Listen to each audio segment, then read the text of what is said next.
What's up, YouTube? This is Too Raw for TV.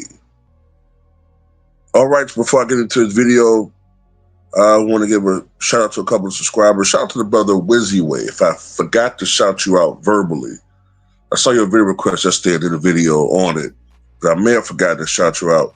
Shout out to the brother Wizzyway for the donation to the channel via the Cash App.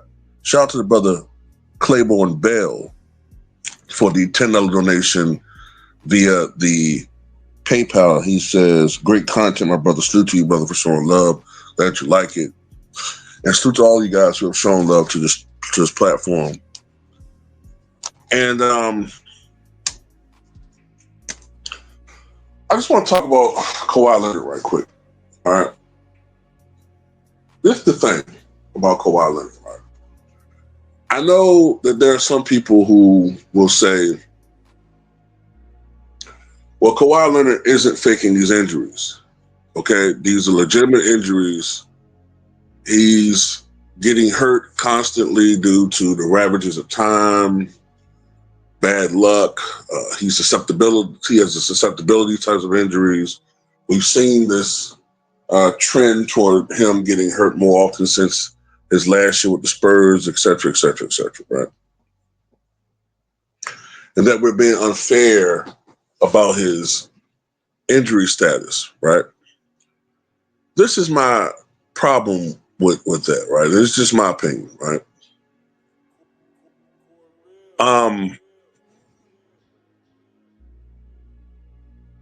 Kawhi Leonard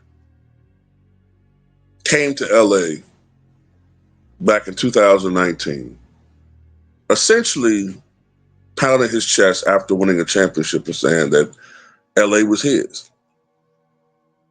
And basically saying, like, for all intents and purposes, he's the new king.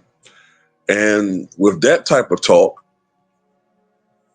you expect him to win at least a championship for the Los Angeles Clippers. I get they're not the Lakers. But man, to win a championship for the Clippers, perhaps the most unlucky franchise in sports history, it seems like ever since that deal happened where, what was it, in the late 70s, where the Boston ownership swapped with the then Buffalo Braves ownership. They swapped franchises, and it's like ever since then, the Clippers, formerly the Boston Braves, formerly the Buffalo Braves, have been an absolute clusterfuck. They've only made, I believe, one Western Conference Finals appearance in 50 years.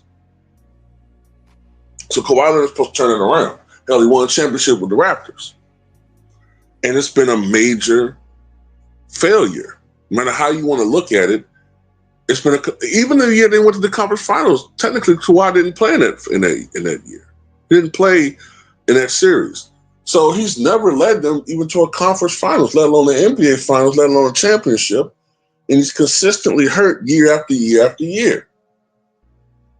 Whether you want to believe he is guilty of some of these under the table, sham company, tomfoolery and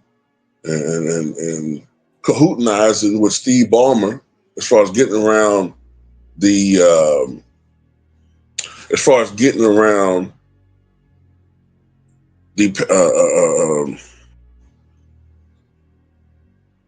payroll limits, right? At the end of the day, it's tiresome. It's getting tiresome every year to see the same script. Is it all on him? No. It's not all on him. This whole thing is an abomination. But he's at the centerpiece of it every year. And if you're a Clipper fan, not a Kawhi Leonard fan, if you're a Clipper fan, you're getting tired of it. You're getting tired of it, man. And so much money is invested in Kawhi Leonard. And what are you getting? You're getting a guy that probably is not going to play more than 60 games in a year. You get a guy that, through the rigors of the NBA, it's apparent that he cannot handle physically the toll of an NBA season. He can't seem to physically handle it anymore. And it's going to get worse as he gets older, not better. And at least with a guy like Grant Hill and Penny Hardaway, those guys, even when they became injury riddled, right, they transitioned into being role players. So at least your organization isn't investing as much money into these guys. So the risk is much lower. Although, ironically, after that year, after that 4-year period where Grant Hill had his injury issues, he, for the most part, got healthy. But it did rob him of his abilities, right? Penny Hardaway. Well, Anthony Penny Hardaway. Anthony, excuse me. Same deal with him, right? So, look, man, I just think that it's unfair for the organization to have this guy who is always hurt. It's every year. Every year. And I used to be one of Kawhi's biggest excuse makers and supporters. But man, that was 5 years ago, man. To me, one of the biggest assets that a great player should have is availability. And no matter how great a player is, if you're consistently unavailable, then what use are you? What use are you to the team? Is what I'm trying to say. What use are you to the team? Sure, when you play in these 4, 5, 6, 7, 8 game stretches, you can individually put up numbers and you can help the team around the margins.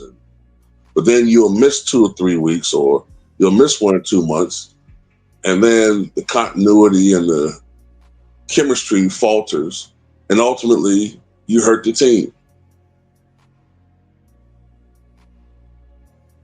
And then lately, it's got to the point where Kawhi can't even stay healthy down the stretch of the season, even perform in the playoffs. So yeah, I mean, I just think the guy should fucking retire, man. I'm not hating on him. He just need to retire. But then again, that's just my opinion. I don't know basketball like everybody else. I'm constantly reminded by others I don't know basketball like they do. I do know history, and history tells me that players who are injury riddled, as they get older, become more injury riddled. And history is telling me, and what I know about biology is that his body just simply cannot withstand the rigors of an 82 game season. It just can't. That's just my opinion. Tell me what you guys think.